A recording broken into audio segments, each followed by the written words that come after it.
Hello students, welcome to defence Gyan YouTube channel. Students, मैंने graph का लगभग ग्राफ का सारा पोर्शन मैंने कंप्लीट करा लिया है। ठीक है, अब इसमें क्या जो बच रहा है, अब जो बच रहा है आपका, अब स्टार्ट करते हैं हम लोग आज फंक्शंस। ठीक है, आई होप ग्राफ के सारे ट्रांसफॉर्मेशन आपके अच्छे से क्लियर हो गए होंगे, और थोड़ा सा आप ग्राफ हमेशा प्रैक्टिस में रखिएगा क्योंकि बार बार यूज होता रहेगा। ठीक है, तो आज हम लोग नया टॉपिक स्टार्ट कर देते हैं, फंक्शंस, जो कि बहुत ज़्यादा इंपॉर्टेंट है। ठीक है, तो स्टार्ट करते हैं फंक्शंस। आप लोगों ने क्लास 12 में पढ़ रखा होगा, जिन स्टूडेंट्स ने नहीं पढ़ रखा हो आज देखेंगे, कोई दिक्कत नहीं है। ठीक है, और एक चीज़ मैं और बताने वाला हूँ स्टूडेंट्स की, हम लोग की जो लाइव क्लासेस स्टार्ट हो गई हैं। ठीक है, ये जो कोर्स है अप टू एनडीए एग्ज़ाम तक है। ठीक, तो इसमें अगर कोई सा भी स्टूडेंट्स अगर मैथ्स की क्लास ज्वाइन करना चाहता है, ठीक है, जिसकी कॉस्ट है आपका 4000 रुपीज़, मतलब आपका 8 सितंबर को एग्ज़ाम है, जो भी मतलब सितंबर के जिस भी डेट को एग्ज़ाम है, ठीक है, तब तक आपकी क्लासेस चलेंगी। उसमें मैथ्स के सारे सिलेबस में कंप्लीट कराऊंगा। ठीक है, तो जिस स्टूडेंट्स को अगर ज्वाइन करना है वो आप प्ले स्टोर पे जा करके defensegyan.com का ऐप इंस्टॉल करें, और वहाँ पे आपको सारी चीज़ें मिल जाएंगी, डेमो लेक्चर्स मिल जाएंगे। ठीक है, असाइनमेंट्स भी आपको देखने को मिल जाएंगे। ठीक है, आपको किस टाइप के असाइनमेंट्स वहाँ पे प्रोवाइड हो किए जाएंगे, जो भी मैं लिखूँगा, ठीक है, जो भी मैं असाइनमेंट दूंगा, ठीक है, असाइनमेंट को भी सॉल्व कराऊंगा। उसके बाद से आपका जो टेस्ट सीरीज होंगे उसको वो भी आपको प्रोवाइड होंगे, तो काफ़ी हेल्पफुल होगा। उसके बाद से टेलीग्राम पे आपको पर डे कम से कम 5 to 10 क्विजेज़ मिलेंगे। ठीक है, टेलीग्राम का लिंक आपको इस वीडियो के डिस्क्रिप्शन बॉक्स में मिल जाएगा, तो वहाँ पे क्लिक करके आप ज्वाइन कर सकते हैं। ठीक है, तो आपको हर तरफ से आपको सुविधाएं दी जा रही हैं। ठीक, बस आपको क्या करना है, आपको कितना मेहनत करना है वो आपके ऊपर डिपेंड कर रहा है। ठीक है ना, आपके पास सफिशिएंट टाइम है, आप ज़्यादा से ज़्यादा मेहनत करिए, जितना हो सकता है उतना मेहनत करिए, मतलब रिवाइज करिए, बार बार रिवाइज करिए, प्रैक्टिस करिए। ठीक है ना, मतलब ये अपने आप को बना लिए कि 120 में से कितना भी टफ पेपर आ जाए तो कम से कम मैं 70 क्वेश्चन में अटेम्प्ट करके आऊँगा। ठीक है ना, 65 to 70 क्वेश्चन आपको अटेम्प्ट करके आना है, वो भी एकदम बिल्कुल करेक्ट। ठीक है ना, तो आपको मैं तरीका बताऊँ पढ़ने का, उस तरीके पे आप चलते रहिए। ठीक है, बार बार रिवाइज करिए, क्वेश्चंस करिए, प्रीवियस ईयर के क्वेश्चंस भी करते रहिए, ताकि आपको आइडिया लगता रहे कि किस लेवल तक के क्वेश्चंस आ सकते हैं। ठीक है, और मैंने देखा ही होगा कि आपको ग्राफ में मैंने बहुत डीपली मैंने करा रखा है कि अब एरिया अंडर द कर्व के कोई सा भी क्वेश्चन आ जाए, अभी हम लोग इंटीग्रेशन में भी बहुत सारे क्वेश्चन पढ़ेंगे, तो मैं बहुत सारे क्वेश्चन को मैं ग्राफ के थ्रू करके भी दिखाऊंगा। कंटिन्यूटी डिफरेंशियबिलिटी आपके लिए बहुत आसान हो जाएगी, लिमिट्स भी बहुत आसान हो जाएगा। ठीक है ना, तो आप उसे जो मेन चीज़ है उसे आप बार बार रिवाइज करते रहिएगा। ठीक है ना, तो चलिए स्टार्ट करते हैं फिर फंक्शंस। देखिए, फंक्शन सभी लोगों ने पढ़ रखा है। बेटा एक चीज़ और मैं बोल दे रहा हूँ कि जो भी बच्चे अगर सेट रिलेशन जो है वो अपने आप से कर लीजिएगा प्लीज़। ठीक है ना, मैं इस वीडियोज़ में मैं सेट रिलेशन नहीं कराऊंगा, मैं सिर्फ फंक्शन स्टार्ट कर रहा हूँ यहाँ से। मैं ग्राफ के बाद सीधे फंक्शंस, फिर उसको आगे वाले जो चैप्टर्स हैं उसको मैं कराऊंगा। ठीक है, चलिए फंक्शंस में देखिए क्या है। मैंने मान लिया कि टू नॉन इम्पटी सेट्स हैं, set A and set B. दो non empty sets, set A and set B. ठीक है, नॉन इम्पटी बोला हूँ तो इसमें कुछ ना कुछ तो एलिमेंट्स होंगे ही होंगे, इधर भी आपके कुछ ना कुछ एलिमेंट्स होंगे ही होंगे। ठीक है ना, तो क्या होता है फंक्शन बेसिकली, अगर ए टू बी है तो ए टू बी में यहाँ पे एफ लिख दिया, तो function from A to B, क्या पढ़ेंगे, function from A to B, इसको ऐसे रिप्रेजेंट कर सकते हैं। ठीक है ना, function from A to B. A को क्या बोलते हैं बेटा, डोमेन। ठीक है, बी को क्या बोलते हैं बेटा, कोडोमेन। ठीक है ना, ए को क्या बोलते हैं, डोमेन, बी को क्या बोलते हैं, कोडोमेन। ठीक, तो देखिए function from A to B कैसे डिफाइन होगा, every set of element have only one image in set B, then it is called a function. आगे बात समझे ना, सेट ए के सारे एलिमेंट्स का सिर्फ और सिर्फ एक ही इमेज सेट बी में होना चाहिए। ठीक है, तब वो क्या बोला जाएगा, फंक्शन बोला जाएगा। ठीक, अच्छा यहाँ पे आप देख सकते हैं, यहाँ पे सिर्फ 1 2 3 पे ही इसका इमेज बन रहा है, तो 1 2 3 को क्या बोलेंगे बेटा, रेंज। इसका रेंज कितना हो जाएगा, बेटा 1 2 3। क्लियर होगी बात। ये पूरे सेट को क्या बोलेंगे, कोडोमेन। इस वाले सेट को क्या बोलेंगे, डोमेन। और जितने पे इमेज बन रहा है उसे हम लोग क्या बोलेंगे, रेंज। ठीक है, तो अच्छा जरा मैं कुछ मैं केसेस बना के दे रहा हूँ, जरा बताइए। ये वाला केस जो है ए और बी, 1 2 3 ए बी सी, ये आपका फंक्शन होगा, बताइएगा तो जरा। ये फंक्शन होगा, बिल्कुल होगा। क्यों, क्योंकि यार सारे जो एलिमेंट हैं सेट ए के, उसका क्या है, एक ही इमेज है। ठीक है, तो ये क्या होगा, आपका फंक्शन होगा। ठीक, सेकेंड जरा यहाँ पे ध्यान दीजिएगा, 1 2 3 यहाँ पर लिख लिया मैंने, ए बी सी डी, 1 का इमेज ए से, 2 का इमेज बी से। ठीक है, तो क्या ये फंक्शन बोला जाएगा, ये क्या function from A to B बोला जाएगा? नहीं बोला जाएगा। क्यों? क्योंकि सेट ए का कोई सा भी एलिमेंट खाली नहीं होना चाहिए। जितने सारे एलिमेंट हैं सेट ए में, सबका इमेज सेट बी में होना चाहिए। क्लियर होगी बात? अच्छा, तो ये आपको फंक्शन नहीं बोला जाएगा। ठीक, और कौन सा केस हो सकता है? इधर लिया हमने ए बी सी, इधर के 1 2 3, ठीक है, ए का 1, ठीक है, और ए का 2, ठीक है, बी का 2, सी का 3, ये आपका फंक्शन बोला जाएगा? नहीं। क्यों? क्योंकि यहाँ पे सेट ए के 2 इमेज बन गए ना। ठीक है, तो मैंने क्या बोला है कि every set of element A have only one image in set B. ठीक है, सेट ए के सारे एलिमेंट का इमेज सेट बी में क्या होना चाहिए? सिर्फ और सिर्फ एक ही होना चाहिए। ठीक है ना, तो आप देख सकते हैं ए का 1 से, बी का 2 से, सी का 3 से। ठीक है, तो यहाँ पे लेकिन ए का 1 और ए का 2 से भी है, तो यहाँ पे इसके ए के 2 इमेजेस बन गए, दैट मीन्स ये भी क्या होगा? फंक्शन नहीं होगा। क्लियर होगी बात? तो ये तो आपका सेट रिलेशन वाला कॉन्सेप्ट था। ठीक, तो हमें ये चीज़ तो नहीं पढ़ना है, और इस टाइप के क्वेश्चन मतलब आते भी नहीं है। मैं बस एक फॉर एग्जांपल मैंने ये बता दिया कि किसको फंक्शन बोलेंगे, किसको नहीं बोलेंगे। डोमेन और कोडोमेन तो पता चल गया होगा ना कि ये जो सेट ए का एलिमेंट होगा उसे क्या बोलते हैं बेटा? डोमेन बोलते हैं, और सेट बी का जो एलिमेंट होता है उसे क्या बोलते हैं? कोडोमेन। और जितने पे इमेज बनता हो, जितने एलिमेंट्स पे इमेज बनेगा उसे हम लोग क्या बोलते हैं? रेंज बोलते हैं। ठीक, अब एक एक चीज़ को हमको डीपली पढ़ना है। ठीक, तो अब यहाँ पे डोमेन का जो डेफिनेशन है बेटा वो चेंज हो जाएगा। डोमेन का डेफिनेशन अब क्या होगा? यहाँ पे डोमेन का मतलब होता है the value of x for which function defined. हम आपको एक्स की वो सारी वैल्यूज कलेक्ट करनी है जिसके लिए फंक्शन हमारा क्या होगा? डिफाइंड होगा। ठीक है ना। डोमेन का मतलब क्या हुआ? The value of x for which function defined. Function defined, ठीक है ना, या फिर रियल या फिर एग्जिस्ट, रियल हो या फिर क्या हो? एग्जिस्ट हो। ठीक है, तो अब क्या करना है? एक्स की वो सारी वैल्यूज कलेक्ट करना है जिसके लिए आपका फंक्शन क्या हो रहा हो? डिफाइंड हो रहा है। ठीक है, जैसे मैं मान लीजिए अगर मैं बोलूँ कि रूट ऑफ एक्स माइनस 2 का डोमेन निकालिए, तो अच्छे बताइए रूट ऑफ एक्स माइनस 2 का डोमेन कैसे निकलेगा? क्योंकि यहाँ पे स्क्वायर रूट है, तो ये वाला क्वांटिटी हमेशा क्या होनी चाहिए? पॉजिटिव आनी चाहिए, तभी जाके रियल होगा ना। तो यहाँ पे कंडीशन में क्या बोल दूंगा कि X minus 2 should be greater than or equals to 0, या तो ये 0 हो जाए या फिर 0 से बड़ा हो जाए, तभी तो इसका स्क्वायर रूट पॉसिबल है। ठीक है ना, तभी ये तो रियल होगा और डिफाइंड भी होगा। इनइक्वालिटी आप लोगों को सॉल्व करना आता ही होगा। इनकेस अगर नहीं आता है तो मैं देखता हूँ कि किसी दिन मैं एक लेक्चर इनइक्वालिटी पे भी डाल दूंगा। ठीक है, ताकि वो चीज़ें आपको क्लियर हो जाए। तो यहाँ पे एक्स क्या हो जाएगा? एक्स बिलोंग्स टू 2 से इन्फिनिटी। क्लियर होगी बात? तो यहाँ से क्या मिल जाएगा आपका? एक्स आपका 2 से इन्फिनिटी कोई सा वैल्यू रखोगे क्या होगा? सबके लिए ये डिफाइंड होगा। क्लियर है? तो मैं यहाँ पे कुछ फंक्शंस लिखने जा रहा हूँ और उसका डोमेन लिखने जा रहा हूँ। मतलब फंक्शन आपका किस टाइप का होगा, तो आपको कौन सा कॉन्सेप्ट अप्लाई करना है, किस टाइप से सोचना है। ठीक है, चलिए, तो मैं यहाँ पे कुछ फंक्शन लिख देता हूँ और उसका डोमेन लिख देता हूँ। तो ये हो गया आपका फंक्शन, यहाँ पे हो गया आपका डोमेन। ठीक, पहला भी हम लोगों ने देखा कि अगर रूट ऑफ एफ एक्स का फॉर्म होगा तो एफ एक्स क्या होना चाहिए बेटा? Greater than or equal to 0 होना चाहिए। ठीक है, 1/√f(x) का फॉर्म होगा तो एफ एक्स शुड बी सिर्फ ग्रेटर देन 0, क्योंकि यार 0 के बराबर तो नहीं होना चाहिए। ठीक है, अच्छा, एफ एक्स अपॉन जी एक्स का फॉर्म होगा तो सारे रियल नंबर्स होंगे और उसमें से क्या नहीं होगा बेटा? जी एक्स इक्वल्स टू 0 क्या करेंगे? हटा देंगे। क्लियर होगी बात? जहाँ पे जी एक्स 0 होगा वहाँ पे फंक्शन हमारा क्या होगा? अनडिफाइंड होगा। क्लियर होगी बात? ठीक है, सारे रियल का मतलब डोमेन ऑफ एफ एक्स कर लो, ऐसा कर लो आप, domain of F X, domain of F X minus क्या कर दोगे? Minus G X equals to 0 कर दिया। ठीक, दो फंक्शंस ऐड सब्ट्रैक्ट मल्टीप्लाई हो रहे हैं, ऐड सब्ट्रैक्ट, ठीक है, या फिर मल्टीप्लाई हो रहे हैं, तो आप क्या करोगे? डोमेन ऑफ एफ एक्स निकालोगे। ठीक है, और क्या करोगे? डोमेन ऑफ जी एक्स निकालोगे, और फिर क्या करोगे? इन दोनों का इंटरसेक्शन ले लोगे।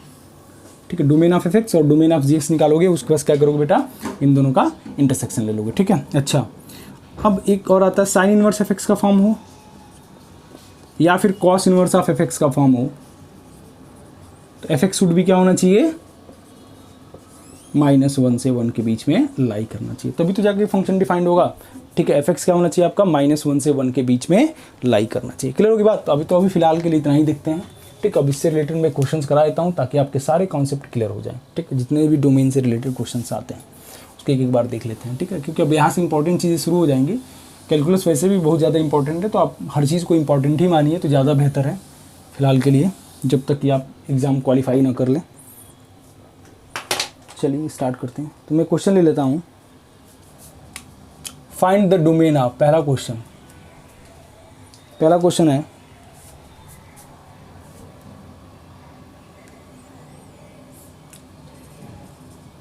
2x upon X square minus 3x minus 4। दूसरा question root of X square minus 3x plus 2। तीसरा क्वेश्चन मैं ले लेता हूँ, 1 मिनट रुकिए। 1 upon under root of X plus mod of X. चौथा क्वेश्चन है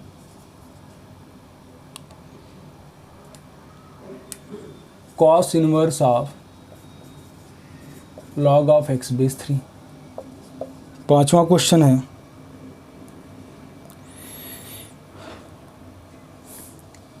one upon under root of X plus greatest integer of x.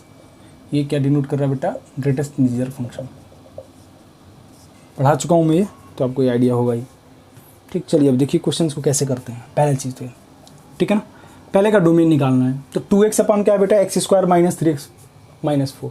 ठीक है, तो अच्छे तरह बताइए यहाँ पे मैंने क्या बोला था, एफ एक्स अपॉन जी एक्स का फॉर्म दिख रहा है ना, तब देखेंगे जहाँ जहाँ पे जी एक्स जीरो हो रहा है तो पहले काम करो ना, देख लो जी एक्स कहाँ पे जीरो हो रहा है। मतलब मैं क्या करूँगा, x square minus 3x minus 4 को जीरो के इक्वल करूँगा। तो फैक्टर कितना आ जाएगा बेटा? X minus 4 X minus 1 equal to 0। ठीक है, एक्स प्लस 1 इक्वल टू 0 हो गया। तो यहाँ से एक्स इक्वल टू कितना आ जाएगा बेटा? -1 एंड 4। इसका मतलब -1 और 4 नहीं लेगा।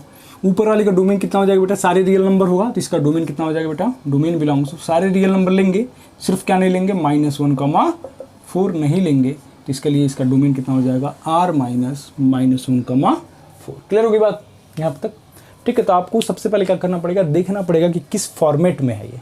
ठीक है ना, किस फॉर्मेट में। अभी जो इसके पहले मैं जो लिखा था ना 5-6 टाइप का, तो उसी में से कोई ना कोई एक टाइप होगा। ठीक है, तो आप उसको देख करके आप बता सकते हैं उसका डोमेन किस टाइप से निकाल सकते हैं। ठीक, सेकंड क्वेश्चन किस टाइप में दिख रहा है बेटा? रूट ऑफ एफ एक्स के फॉर्म में दिख रहा है। तो रूट ऑफ एफ एक्स का मतलब क्या होता है बेटा? रूट ऑफ एफ एक्स का फॉर्म होगा तो एफ एक्स क्या होना चाहिए?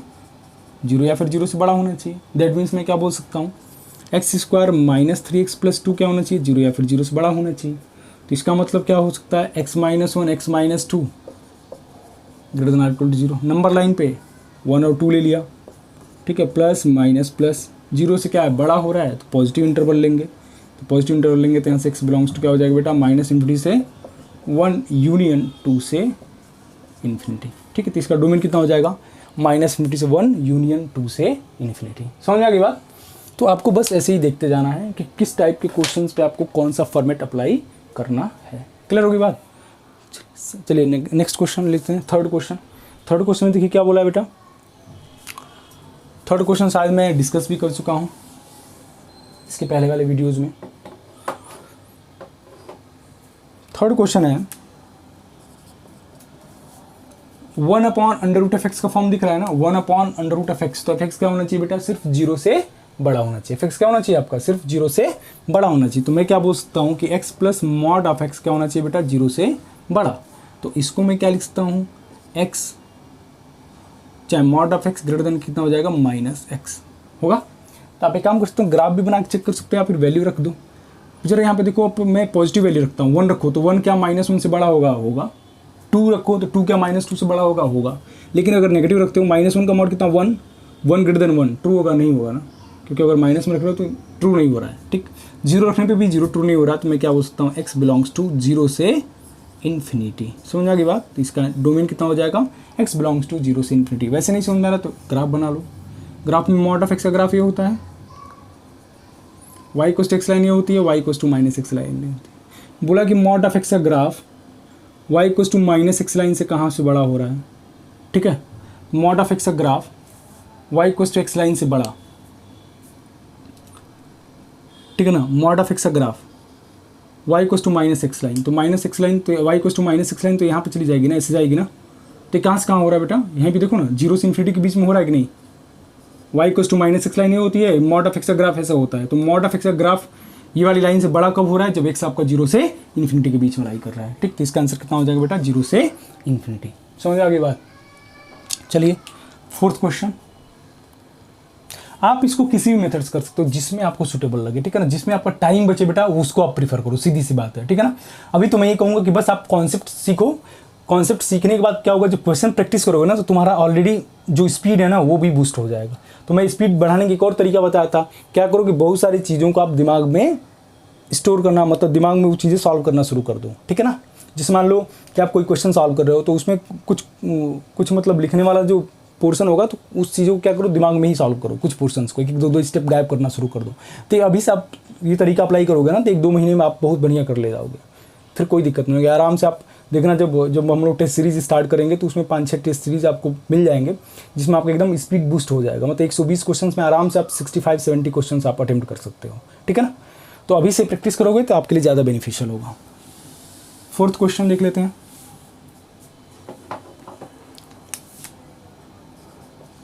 फोर्थ क्वेश्चन में बेटा क्या है कि cos inverse of F X का फॉर्म है ना, अभी कुछ देर बताया था cos इनवर्स एफ एक्स का फॉर्म है, तो एफ एक्स क्या होना चाहिए बेटा, -1 से 1 के बीच में लाई करना चाहिए। तो यहाँ पे आप ऐसे लिख दो, -1 से 1 के बीच में लाई कर। एफ एक्स क्या है बेटा, log ऑफ x/3, कहाँ से कहाँ के बीच में लाई करेगा, -1 से +1 के बीच में लाई करेगा। अच्छा, कल मैंने बताया था कि log of n/a equals to x, तो यहाँ से n कितना होता है बेटा, a की पावर x, ये होता है, ठीक। कैसे आप log को एक्सपोनेंट के फॉर्म में बदलते हो, तो आप बदल दो, तो आप क्या लिखोगे, आप 3 की power -1 less than or equals to, यहाँ पे कितना होगा, log हट जाएगा, x हो जाएगा, यहाँ पे less than or equals to कितना हो जाएगा, 3 की पावर 1। तो यहाँ पे मैं क्या बोलूँगा, 1/3 से x कहाँ तक जाएगा, 3। तो इसका आंसर कितना हो जाएगा, तो इसका डोमेन क्या हो जाएगा, 1/3 से 3। क्लियर होगी बात, ठीक है ना। तो आप देखिए आपको कैसे मतलब चीज़ों को पकड़ना है, वो चीज़ आपको बहुत अच्छे से समझ में आनी चाहिए, ठीक है। चलिए अब आगे बढ़ते हैं। Next question, question number 5।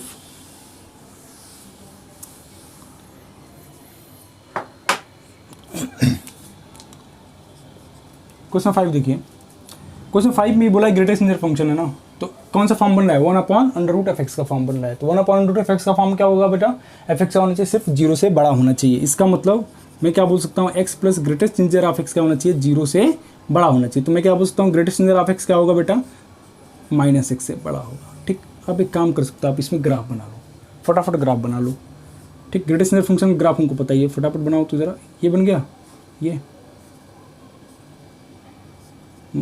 ठीक है ना, ग्राफ आप याद रहेगा तो अच्छी बात है। -1 -2 हो गया, इधर क्या हो गया बेटा, 1 2 3 4, ठीक। y equals to -x line, y equals to -x line ये कौन सी हो जाएगी बेटा, ठीक है। तो क्या बोला है कि ग्रेटेस्ट इंटीजर फंक्शन का ग्राफ कहाँ पे -x से बड़ा है, तो y equals to -x line है, इधर तो छोटा हो रहा है, इधर क्या हो रहा है, बड़ा हो रहा है ना। ग्रेटेस्ट इंटीजर फंक्शन का ग्राफ ये रहा, और ये कौन सी लाइन होगी, y इक्वल्स टू -x वाली लाइन होगी।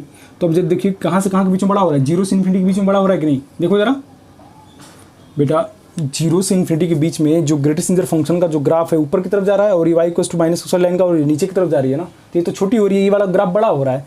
मतलब मैं बोल सकता हूँ x कहाँ से कहाँ के बीच में लाई करेगा बेटा, 0 से इन्फिनिटी। 0 पे क्लोज तो नहीं लगेगा ना, क्योंकि 0 आप सेटिस्फाई करेगा ही नहीं, 0 ग्रेटर देन 0 तो होगा ही नहीं, तो इसलिए 0 पे क्लोज इंटरवल लगेगा नहीं। तो इसका आंसर कितना हो जाएगा बेटा, 0 से इन्फिनिटी। समझ आ गई बात। जहाँ पे आपको डाउट हो रहा है आप सीधे ग्राफ बना करके आप बहुत आसानी से आप क्वेश्चन को सॉल्व कर सकते हो, ठीक है।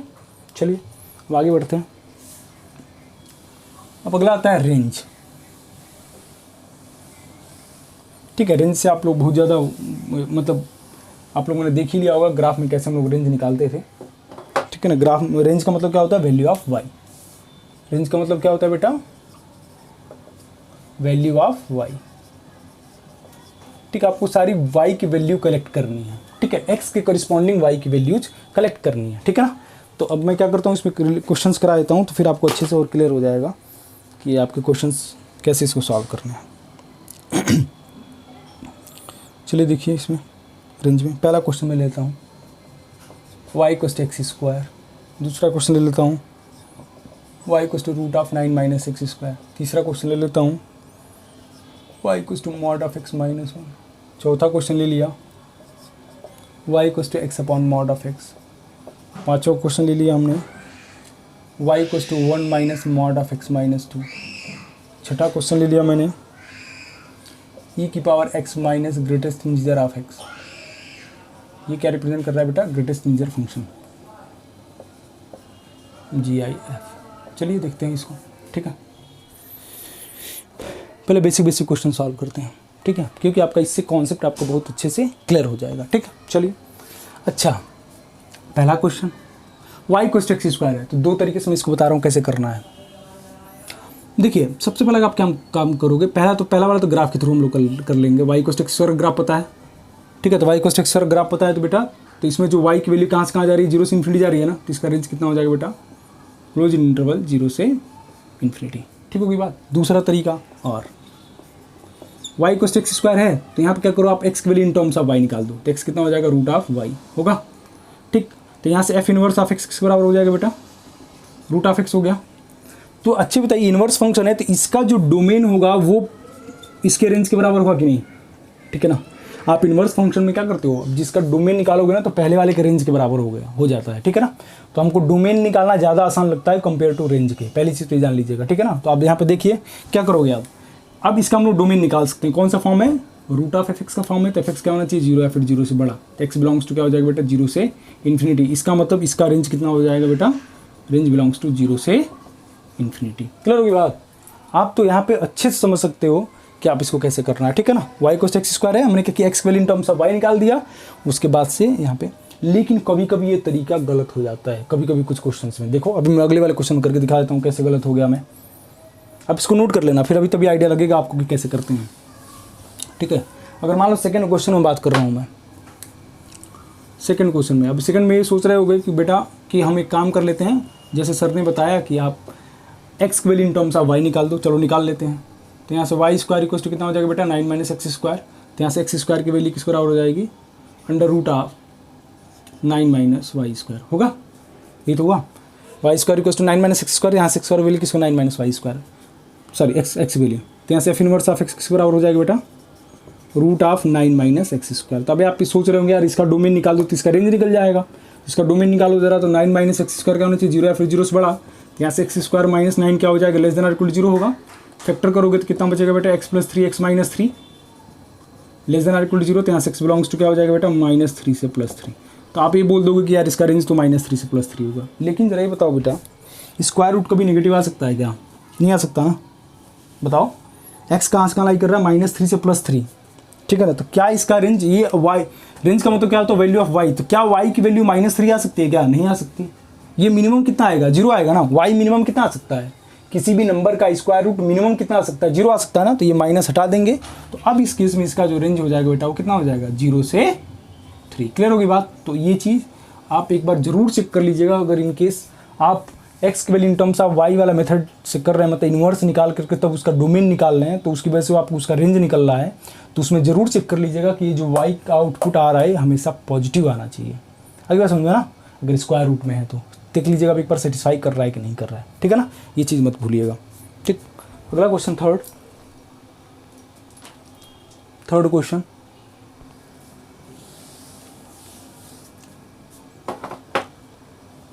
थर्ड क्वेश्चन में बेटा y equals to mod of x minus 1। तो याद करिए जब मैं मॉड पढ़ा तो उसमें बताया था ना कि मॉड के साथ कुछ भी ऐड सब्ट्रैक्ट हो तो उसका रेंज कितना होता है बेटा, 0 से इन्फिनिटी। तो इसका रेंज कितना हो जाएगा बेटा, 0 से इन्फिनिटी। क्लियर होगी बात। या फिर ग्राफ भी बना के देख सकते हो। ग्राफ देखो, ये मॉड ऑफ x माइनस 1 का ग्राफ ऐसा होता है। ये पॉइंट कितना होता है, 1,0। रेंज का मतलब वैल्यू ऑफ y की वैल्यू कहाँ से स्टार्ट हुई है, 0 से। 0 से कहाँ तक जा रही है बेटा, इन्फिनिटी तक जा रही है। तो रेंज कितना हो जाएगा, 0 टू इन्फिनिटी। क्लियर होगी बात, 0 टू इन्फिनिटी। चलिए अब आगे बढ़ते हैं। नेक्स्ट क्वेश्चन,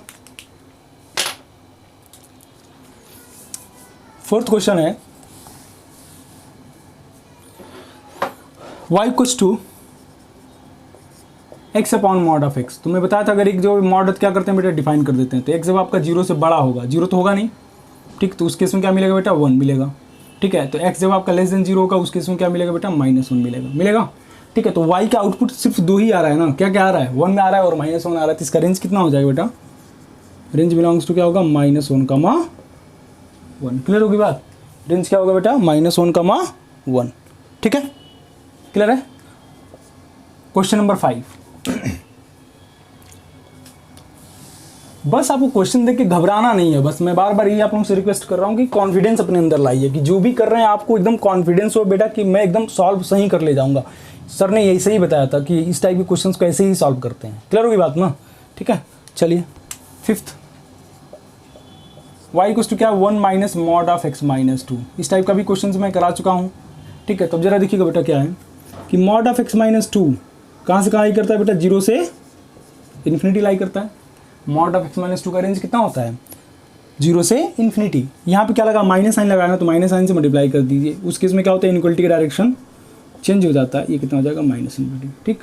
अब क्या करोगे, +1 ऐड करोगे तो 1 ऐड करोगे तो 1 यहाँ पे हो जाएगा। यहाँ पे कितना हो जाएगा, 1 minus mod of x minus 2, minus infinity से 1 माइनस करोगे तो भी माइनस इन्फिनिटी रहेगा। तो इसका रेंज कितना हो जाएगा, माइनस इन्फिनिटी से 1। इसका रेंज कितना हो जाएगा बेटा, माइनस इन्फिनिटी से 1। क्लियर होगी बात। इसका रेंज कितना हो जाएगा, माइनस इन्फिनिटी से 1। तो ध्यान रखिएगा, इस टाइप के क्वेश्चंस भी पूछ सकता है, उसमें कुछ ज़्यादा घबराने वाली बात नहीं है। आप बस क्वेश्चन के कॉन्सेप्ट को समझिए कि कैसे सॉल्व करना है, आप उस पर फोकस करिए। बस आपको याद रखना है कि मॉड के अंदर कुछ भी ऐड सब्ट्रैक्ट हो तो उसका रेंज हमेशा कहाँ से कहाँ के बीच में लाई करता है, 0 से इन्फिनिटी के बीच में लाई करता है, ठीक है। और mod of x plus minus A हो तो उसका डोमेन कितना होता है, सारे रियल नंबर्स होता है। Mod of x plus minus A होगा तो इसका डोमेन क्या होगा बेटा, belongs to real number. Clear होगी बात, याद रखिएगा ये सब, ठीक है। चलिए क्वेश्चन नंबर 6। क्वेश्चन नंबर 6 में बोला है y इक्वल टू ई की power x minus greatest integer of x है। इसका रेंज निकालना है। रेंज का मतलब क्या होता है, वैल्यू ऑफ y या फिर उस फंक्शन की मिनिमम एंड मैक्सिमम वैल्यू। बात तो हुई, मिनिमम एंड मैक्सिमम वैल्यू भी बोल सकते हैं। अच्छा ये जरा बताइएगा बेटा, कुछ दिन पहले मैं बताया था कि फ्रैक्शनल पार्ट ऑफ x किसके बराबर होता है बेटा, x minus greatest integer of x होता है ना। और मैं ये भी बताया था कि फ्रैक्शनल पार्ट ऑफ x कहाँ से कहाँ के बीच में लाई करता है बेटा, 0 से 1 के बीच में लाई करता है। मैं बताया था कि इंपॉर्टेंट है, याद रखिएगा इसको। तो क्या मैं इसको बोल सकता हूँ e की पावर, ये क्या लिखा है बेटा, फ्रैक्शनल पार्ट ऑफ x लिखा है कि नहीं। और हमें पता है कि फ्रैक्शनल पार्ट ऑफ x कहाँ से कहाँ लाई करता है बेटा, 0 से 1। तो ये किसके पावर में, e की पावर में है, तो e की पावर में कर दीजिए, क्योंकि e क्या है, पॉजिटिव है, पावर में ले जा सकते हैं, तो इनइक्वालिटी के डायरेक्शन में कोई फर्क पड़ेगा नहीं। e की पावर कितना हो गया, 1। तो यहाँ से मैं क्या बोल सकता हूँ कि e की power fractional part of x होगा, वो कहाँ से कहाँ के बीच में लाई करेगा बेटा, e की पावर 0 कितना हो गया, 1। यहाँ से हो जाएगा 1 से कितना हो जाएगा e। क्लियर होगी बात। तो इसका रेंज कितना आ जाएगा, e की power fractional part of x का रेंज कितना आ जाएगा बेटा, 1 से e। समझ में आ गई बात। तो इतना बेसिक क्वेश्चंस आपसे पूछेगा तो आप प्लीज़ घबराइएगा मत। जो भी आपके कॉन्सेप्ट हैं उसको आप अप्लाई करने के लिए सोचिए। x minus greatest integer of x क्या होता है बेटा, फ्रैक्शनल पार्ट ऑफ x होता है। फ्रैक्शनल पार्ट ऑफ x कहाँ से कहाँ बीच में लाई करता है, 0 से 1 के बीच में लाई करता है।